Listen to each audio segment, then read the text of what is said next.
Hi friends, welcome to RSM screen. இன்றைக்கி எங்கள் வீட்டில் நைட் டின்னர்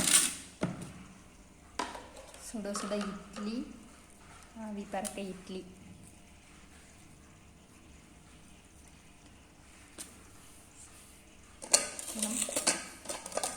இன்ஸ்டன்ட் தக்காளி சட்னி சூப்பராக இருக்கும் இதோட டேஸ்ட்டு.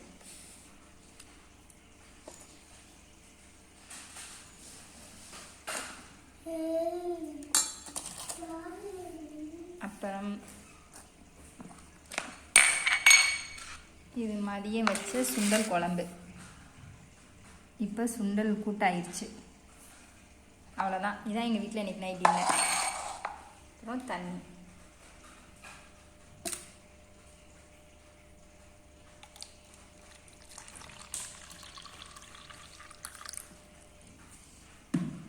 பாய்.